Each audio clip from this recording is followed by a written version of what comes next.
Welcome into Locked On Knicks. Alex Wolf here, and your New York Knicks are on a 9-game win streak, 109 to 105 over the Indiana Pacers. Jalen Brunson, newly crowned All-Star, goes for 40 points. The rebounds were absolutely insane from Isaiah Hartenstein, Precious Achiuwa, and Josh Hart late to help seal this game. And Julius Randle gets an all-star nod as well. And fantastic night all around. I'm getting into it next on Locked On Knicks. You are Locked On Knicks, your daily New York Knicks podcast. Part of the Locked On Podcast Network. Your team every day.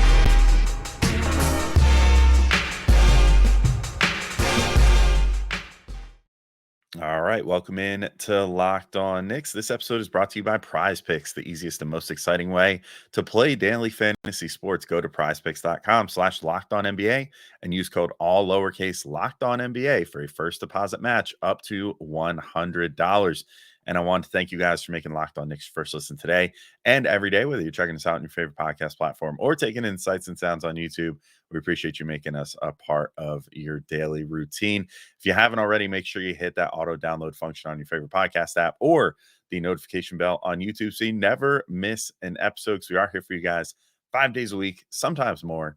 Trade season's coming up, so there's probably going to be a deal at some point, and it's good to get that notification if we go live, if we put up an episode, whatever. So make sure you never miss an episode, and make sure you never miss a Knicks game right now. My goodness, your Knicks, 9 straight wins, knocking on the door of the 2 seed in the East. That is not, I was going to say a typo. That is not a misspeaking, a misspoken word. I don't know, whatever. I can't think straight, dude. The Knicks won 109 to 105 over the Pacers in this game. And oh yeah, Jalen Brunson and Julius Randle are both all-stars, as it turns out. And I want to give Julius his flowers later, but obviously he didn't play in this game, unfortunately. Though again, it's great to see this timetable is looking better. We're hearing he's going to be reevaluated in 2 to 3 weeks, so that's awesome.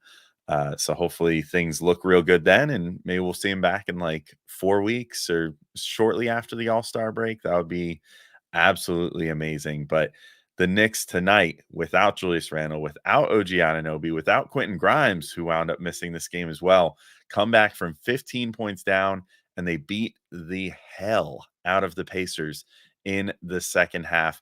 The Knicks were down 7 at the half, and they end up winning the second half by 11 points.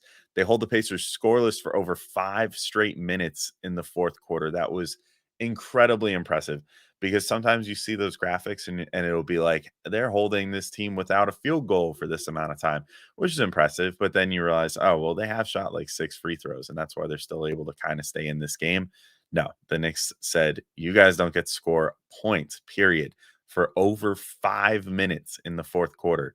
Now, I understand like Tyrese Halliburton was on a minutes restriction in this game and only played just over 20 minutes.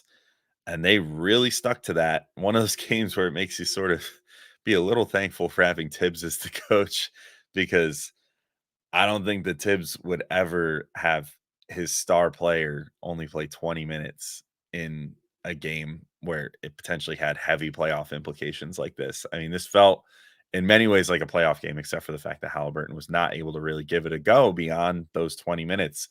But I mean, they're without Halliburton. The Knicks are without Randle, OG Anunoby, and Quentin Grimes. So it's like stuff kind of evens out, and it does not diminish at all what the Knicks were able to do down the stretch of this game, because the Pacers, even without Halliburton, are a very potent team. And Jalen Brunson led the way. 40 points, 5 rebounds, 1 assist, 15 of 30 shooting. Only shot 1 of 6 from 3. So manages to score 40 points on 30 shots with only 1 3 made. Super impressive there, in part because he also went 9 of 11 at the free throw line. And what a way for Brunson to celebrate his first All-Star berth. I mean, just amazing, amazing performance for him. Played every bit like an MVP candidate. Definitely played like the All-Star that he is. And it was clear that Indiana's game plan was to take the ball out of his hands as much as possible. They were running defenders around with him, like really stuck to him like glue, and trying to get around screens aggressively, trying to prevent dribble handoffs or just stationary handoffs from the bigs. and just in general trying to blow up anything that Brunson wanted to do. And Brunson, of course, just bent the game to his will and did everything that he wanted to do. He just kept finding creative ways to get back into it after letting others establish the action in plays too. There was a decent amount of times where Brunson would either bring the ball down or sometimes not even bring it down and start things off ball, and then either find a way to get himself involved or find a way to draw the defense away to let his other teammates cook. Like, it was just a great, great heady performance from him, which you don't really expect anything less, but it still never gets old to see. I mean, just the way that he's able to contort his body around the rim, that floater that he has is just disgustingly good and only getting better. It seems like on a game to game basis. I mean, I just really don't think there's a player on earth that can guard Jalen Brunson right now. Like, Clyde talks about players being heroes a lot. He always makes the comment of like, the fans are cheering their heroes. And Brunson was a hero in this game. There's no doubt about it. I'm going to get to the reffing in just a second and how egregiously horrible it was. I don't normally like to blame reffing. My normal thought is, okay, I'll get to that in a second. Maybe if you've listened for a long time, my thoughts on reffing. But Brunson got hurt late in this game, got more or less punched in the face, and then comes right back in on the next play, drives down the floor, has the play almost blown up a bit. Like, they were playing good prevent defense to keep him from getting the ball. And then he just breaks down the defense, gets inside, hits a floater, puts the Knicks up one, and eventually sets them up to win this game. Just crazy heroic performance from him. And, in general, I think his floater is just becoming one of the most unguardable things in the NBA, not even just in his game. Like, a Brunson floater is about as unguardable as it gets at this point. And the reception that he got after the game was really cool, man. I mean, uh, uh, for as magical as this season has been so far, and for where we're at right now on a 9-game win streak, on 15 of their last 17 games wins. Gavin and I were talking about the other day when the month closed out of how thankful we were as fans of the team and people that do this every single day as hosts of this show, how thankful we were to have this past month and have the success that the Knicks have found in this new OG Anunoby era. And, as we continue through the Brunson and Randle era and everything else. And, it all kind of came spilling out from Brunson after the game. He gets interviewed by Alan Hahn, and Hahn, first just kind of asks him, like, what was it like closing out this game, coming through in this building, hearing these fans chant MVP, all this stuff. And Brunson normally is one of the most eloquent and articulate guys with the media, always knows exactly what to say. And he just kind of was like, he's like, it feels good. It feels good. It feels good. Clearly holding back tears, just said it feels good a bunch of times over again. And then Han asked him what it was like getting his first All-Star nod and what it was like to then come out and play in front of this crowd, put on the performance that he did. And again, he's just like, it felt really good. And that was pretty much all he could get out before looking like he was about to break down in tears. And then, it was just really moving. It was cool to see this guy who clearly is determined to get better every single day that he steps on a basketball court, still allow himself to finally take in at least one of his accomplishments for a night. I felt really, really good for Jalen Brunson. But the people that didn't feel good for Jalen Brunson were the refs. And they had, I would say, the most disgraceful ref game I've seen maybe ever. And it's mostly based off one call. I would go so far as to say that I think that the league needs to make a statement about this call or non-call at the end of the game, because it was one of the worst non-calls I've ever seen and almost shifted the entire game and put a player in danger and was not reviewed for a potential flagrant, which it makes it even more insane. But the Knicks, things were tight at the end of the game. The Knicks are up 99-98 over the Pacers. The Pacers were making a little bit of a run after the Knicks had built like a 6-point advantage or 7-point advantage. The Pacers cut back in. They get it within one, and the Knicks are up 99-98. Brunson gets the ball inbounded to him. Andrew Nembhard's trying to play him tight, and Brunson goes to turn the corner, and Nembhard keeps his hand out in front of Brunson's face, full on like back fists Brunson in the face, and Brunson takes the entire brunt of Nemhard's hand to his face, gets like hit in the eye, takes like this like palm strike to his face, and like immediately drops to the ground. Like, first off, reacts, but didn't like flop. I mean, he just reacted like anyone who just got like beamed in the face would. Drops down, basically goes in the fetal position with the ball, and immediately then reaches for his face, covers both eyes, is like writhing in pain. Nothing, no whistle, no indication of a whistle. Sometimes you'll see in those scenarios, like a ref will kind of wait a second and be like, oh, is this guy just flopping? And then we'll blow the whistle a second late and be like, no, no, no. Okay, yeah, that was definitely a foul. No, nothing. Jalen Smith comes in and grabs the ball like right from Brunson's lap, dunks it, and then the Knicks are forced to use a timeout to even stop the clock to get Brunson medical attention and use their final timeout, no less, to get him medical attention and get him looked at. I don't understand how that was able to happen. It was a disgrace. It almost lost the Knicks the game because then they end up down 100-99 as well. So not only do you not call a foul on the only all-star on the floor, by the way, but a blatant foul, no less. But then the guy's laying there injured. You make the team that you didn't call a foul on, or that you didn't call a foul in favor of, burn their final timeout. And then Brunson luckily was all right. I mean, he definitely had a very red eye. His right eye was very red for the rest of the game and all the way through like the post game and everything, because he got freaking smacked in the eyeball. But it was disgusting. It was disgusting. It was a horrible, horrible no call.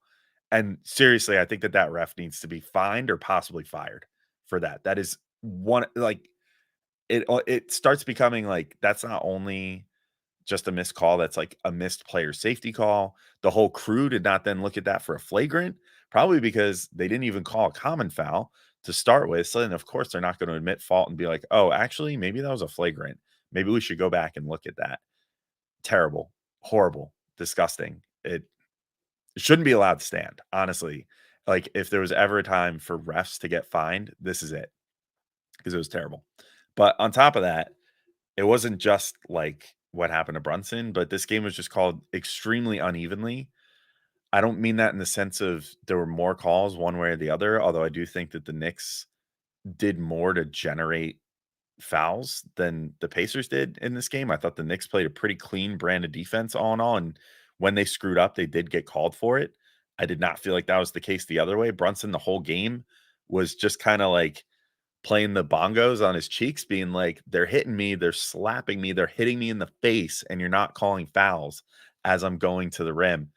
But yeah, I think the Knicks could have realistically had about like 10 more foul calls in this game. And Mike Breen and Clyde, are not fond of guys complaining over calls and stuff like that. But I thought the Knicks were completely justified. I thought this was a disgrace of a game for the referees, and I honestly think that they should be ashamed, fined, possibly fired. And the league should probably take a look at this one, because I I don't know how, especially that call late was so blatant and was allowed to go by. Anyway, there's a lot more to talk about, though. I got some fun little box score stats that I pulled from this game that I think will stand out and give you something to think about. Precious Achiuwa, Isaiah Hartenstein, and Josh Hart completely contained this game with their rebounding, and like are, if not Brunson was the number 1 star, those three were the number 2 star, all together combined. Deuce McBride had a really fantastic game again. Obi Toppin returned to the Garden. That was a story. And I want to just take a little time to appreciate Julius Randle a little later in the show as well. But first, I got to remind you all about our good friends over at PrizePicks. So, what is Prize Picks? You might be asking. Prize Picks is the largest daily fantasy sports platform in North America. And they're the easiest and most exciting way to play DFS. It's just you against the numbers. So, instead of battling thousands of other players, including pros and sharks, you pick more than or less than on 2 to 6 player stat projections and watch the winnings roll in. And Prize Picks is the most fun I've had, winning up to 25 times my money this basketball season. You just select 2 or more players, pick more or less than their projected stats, and place your entry. And this week on Prize Picks, I think I'm gonna keep rolling with Jalen Brunson. I'm probably gonna go Brunson more than whatever he's projected. It doesn't matter. He's scoring a lot of points right now. When OG Anunoby comes back, I'll probably pick him over like 2.5 threes in his first game back because I know he's going to be excited to be back in the lineup. And I think I'll take Isaiah Hartenstein over like whatever amount of rebounds they give at this point because he is fully back. And the best part is unfortunately hits a little close to home right now with the Knicks and the issues they've been dealing with. PrizePicks even offers a reboot policy so that your entry stay in play even if one of your players gets injured. So for football and basketball games, if you have a player who exits the game in the first half and does not return in the second, that player is rebooted. PrizePicks is the only daily fantasy sports platform with an injury insurance policy. So if you want to test this out for yourself, have some fun, and potentially make some money, go to prizepicks.com/locked-on-NBA and use code locked-on-NBA for a first deposit match up to $100. Again, that's prizepicks.com/locked-on-NBA and use code locked-on-NBA for a first deposit match up to $100. Prize Picks, it's daily fantasy sports made easy. All right, and I'm back in breaking down this big Knicks win. Probably the most fun win of the year. I'm not gonna lie. Like the Garden crowd, shout out to anybody that was at the game too. Sounded amazing through the TV. I can only imagine it was deafening in that building. I mean, when the Knicks went on their run towards the end of the game, crazy stuff. I mean, the defense chants, inspiring. But so I had 3 pretty cool stats from this game. Just like regular old box score stats, but just ones that really I thought underscored what happened in this game. So the Knicks out rebound the Pacers 60-44 overall. So they get almost 33% more rebounds than the Pacers. Actually, over 33% more rebounds than the Pacers, and 24-9 on the offensive glass. Then this really stands out to me. The Knicks shoot 8 of 38 from 3, and Dante DiVincenzo hit 4 of those, and he only hit 1 after a barrage in the early first quarter, and they still managed to win the game, shooting 8 of 38 from 3. Considering how important three-point shooting has been to them lately, that was impressive. And the Knicks hold the highest scoring team in the NBA to 105 points without 3 of their key rotation players, Julius Randle, OG Anunoby, and Quentin Grimes. 2 of those guys obviously being extremely important defensive role players as well. So just a crazy, crazy game for the Knicks. And no 3 guys I think embodied that more than Precious Achiuwa, Isaiah Hartenstein, and Josh Hart. All of them over 12 rebounds. That's insane. 3 teammates over 12 rebounds apiece. Isaiah Hartenstein ended with 12 points, 19 rebounds. He's back, baby. He is fully back. 8 of those were offensive. He also had 6 assists, shot 6 of 8 from the field. And, I don't know what else there's to say about his rebounding at this point. So I'll just say as good as you would expect, amazing rebounding performance from iHeart. Um, he was in the mix for every single one of them. He had a number of tap rebounds, which were great. It was funny on a night when it was brought up that Tyson Chandler and Carmelo Anthony were the last pair of Knicks to make the All-Star game back in 12-13. I couldn't help but think about on some of the rebounds by iHeart and by Precious that they were very Tyson-esque. The Tyson tap out made a return for a night where they were just kind of smacking the ball back out to the perimeter, and someone was ending up with it, and it was ending up with a lot of extra opportunities. I also thought that he had really great work with DiVincenzo early in this game, which I think led to those team high 6 assists. Their 2-man game, I think, is progressing a lot. We've already seen Hartenstein has a really good sense for when DiVincenzo is cutting backdoor and has hit him on passes for that plenty of times. But now we're starting to see that on the perimeter, even they're starting to have sort of a 2-man game where Hartenstein will come out, set a screen for DiVincenzo, and DiVincenzo either with the ball or without will, you know, kind of work his way around the screen from Isaiah Hartenstein, and then Hartenstein just kind of plops the ball right to him. He takes a three, makes it. It was a lot of fun watching those two. So I look forward to seeing how that relationship continues to develop. Then we have Precious Achiuwa, 12 points, 16 rebounds, also 8 offensive boards, 4 steals, 2 blocks. So a 6 stock night for Precious Achiuwa. And man, he did an amazing job on the boards as well, especially late. He had so many key plays late in the game. He had an enormous tip in that put the Knicks up 105-100 late. This was after Brunson made his heroic shot to, so he made that shot, and then there was another uh, 2 points after that, and then Precious on a Brunson attempt comes in, gets this great offensive board, puts it back up, and it's just had a hilarious shouting match with Hartenstein afterwards at midcourt. Just a iconic, what's gonna hopefully be one of those iconic like images from this season. He was like somewhat reserved and then just like locked eyes with Hartenstein. They both just like screamed at each other, and it was awesome because Precious has that sort of like face where he just looks expressionless most of the time, and then to just all of a sudden see all that emotion pour out of him was just really, really cool. So, yeah, I love that moment. He also played some really great one-on-one D against Siakam, which, if anyone was going to know how to play Siakam, I suppose would be the guy that probably practiced against him as like the bench unit guy versus the starter in Toronto plenty. But yeah, I think he definitely had Siakam's number. I mean, Siakam didn't have like the worst shooting night ever, but he didn't, I don't think, shoot the ball as much as he wanted to, especially late in this game and during that key defensive stretch where the Knicks didn't give up a point for over 5 minutes. Precious defense on Siakam was a big deal for that. He also just had great instincts all night, 6 stocks, totally crazy to end up with that number. My favorite was there was at one point, I'm struggling to think who actually had the ball. It might have been Siakam, or it might have been like Jalen Smith. Someone kind of like fumbled the ball a little bit, and then all the Knicks just swarmed in. It was like, I don't know, like animals attacking, like an entire herd, like a herd of lions, just like diving in on a poor little gazelle all at once, and all the Knicks just like went in for the ball, and whoever it was, I'm still blanking on who the person actually was that had the ball, kind of ended up with it like kind of going through their legs a little bit, like it does in situations like that, while they're kind of holding at it. The 2 or 3 Knicks in front are just like pawing at the ball, and then Precious just comes in, just like dive bombs and grabs the ball. And somehow through all this, the refs, in their infinite wisdom in this game, did not call a jump ball at any point.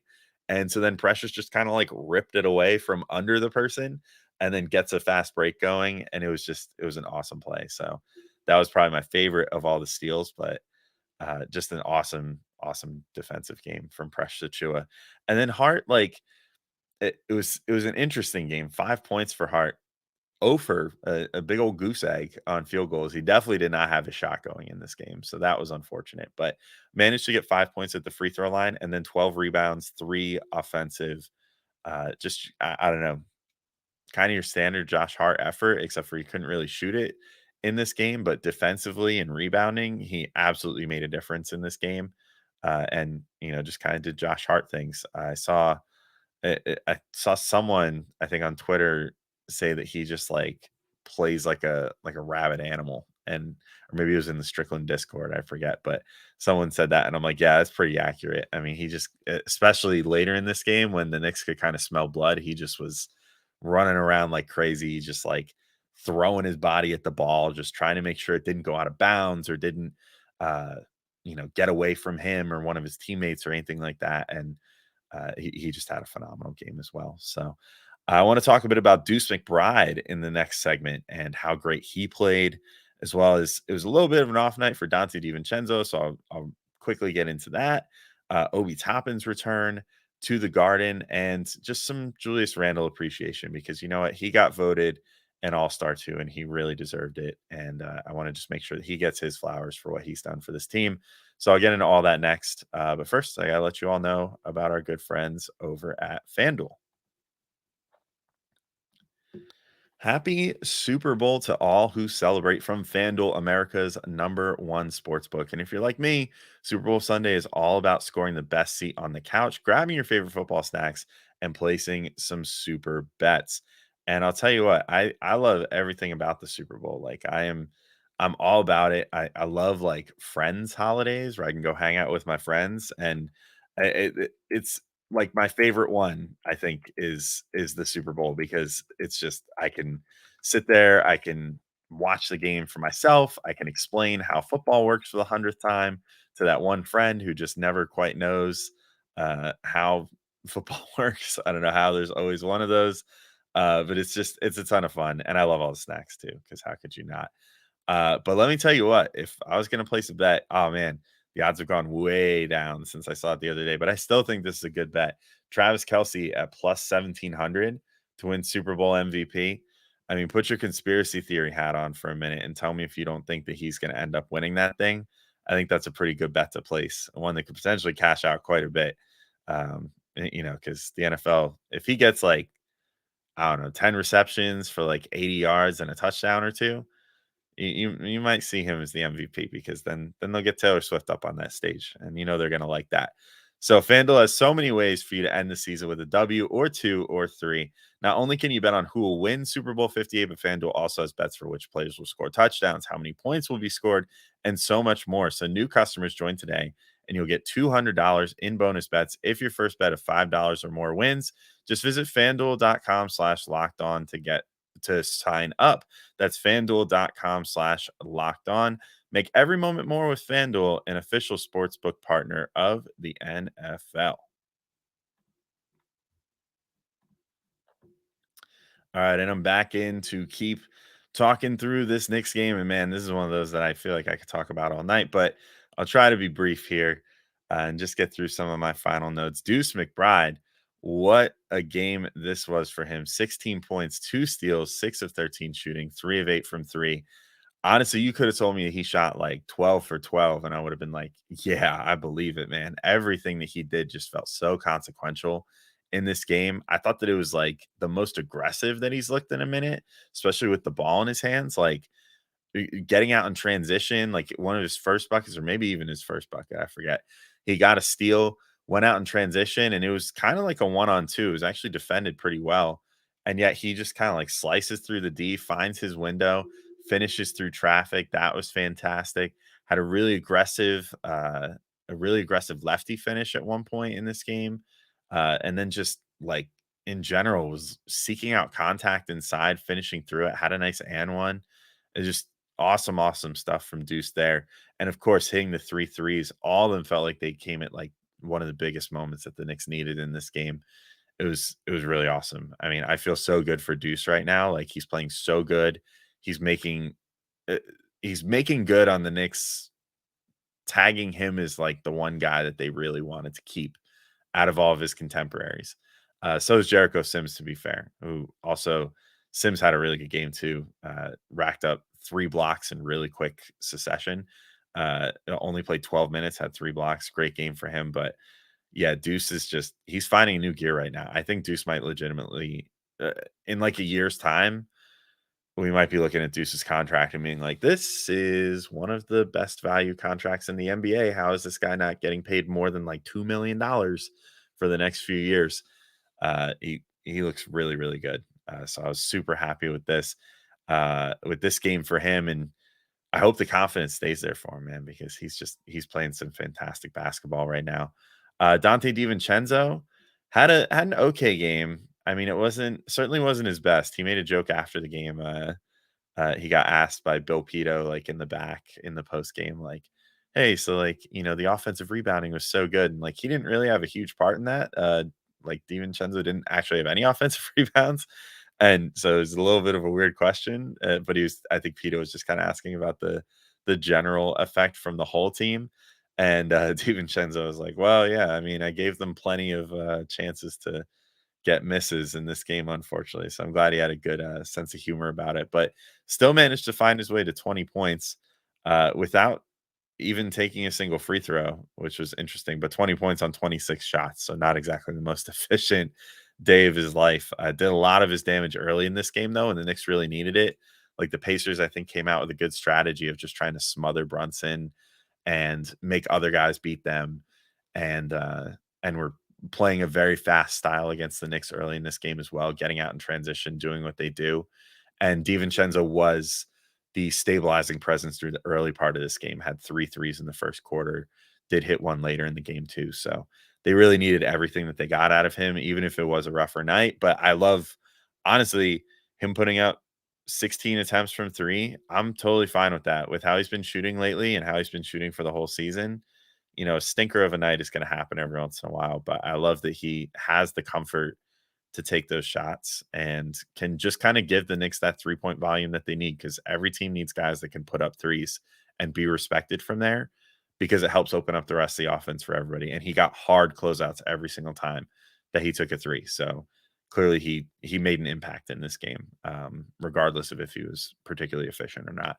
Then Obi Toppin came back to MSG in this game. Sort of I I don't know. It was like, I don't want to say it was like sad. Like, I don't know, but just he made a comment in the pregame where he was like, someone asked him, like, "Oh, did you see how like quickly and Barrett had their reception here when they came back?" And he was like, "Yeah, I hope I get that." And I was like, man, that's that's kind of sad. And it sounded like the fans gave him a pretty good cheer when he got in the first time. And a cheer too, like his first couple buckets too, which was nice. So I appreciated that, because I always liked Obi with the Knicks. Honestly, I feel like the Knicks right now probably are kicking themselves a little bit, being like, man, having him right at this moment with Randall hurt would probably be pretty nice. But I mean, Precious is playing pretty great, so I guess there's that. But yeah, he Obi ended up with 12 points, 3 stocks, 2 of 2 from 3 in this game. The 3-pointer looks real good. He's been doing that really good for Indy this year, so glad to see that that's really coming along for him. Um, but yeah, I did feel a little bit sad for a minute, as far as what could have been, because the Pacers were playing Obi and Siakam at the 4-5, and I just couldn't help but think like, oh man, that could have been Obi and Randall if Tibbs had ever decided that that was a passable lineup to play. But it is what it is in that regard. They also played a really interesting like Obi, Siakam, and Jalen Smith lineup for a bit. So like a triple big lineup. That was kind of cool too. Reminded me a bit of like the Markkanen, Mobley, and Allen arrangement in Cleveland before they blew that up to get Donovan Mitchell. So that was kind of cool too. But good for Obi, man. I'm glad he's doing good. I kind of wish he was still on the Knicks right at this moment, because it'd be fun to have him along for this ride and just the insurance of having him behind Randall. But yeah, it was a great return for him. Speaking of Julius Randle, though, I want to just give him his flowers too. He also made the All-Star team. He's obviously not going to be playing in the All-Star game because he's hurt and he's going to be out for a while with that separated shoulder. Luckily, again, 2 to 3 weeks for him to get evaluated, and then we'll see from there. But hopefully, it's good news beyond that. And he's only out like 4, 5 weeks, something like that. And he can come back and get ready for the playoffs, but will not be playing in the All-Star game. So that's kind of going to be like an automatic like substitution. Someone else will get a shot at the All-Star game as an injury replacement. But I'm glad that he got recognized. Like Randall's journey with the Knicks has been pretty tough. Like his first year here, he really caught a lot of heat from fans, Gavin and I included. And then, his second year comes back, post this amazing year. The Knicks get the surprise 4 seed. Of course, things don't work out well in the playoffs, but like that guy, man, he carried that team that year. He gets the All-Star, gets the All-NBA that year.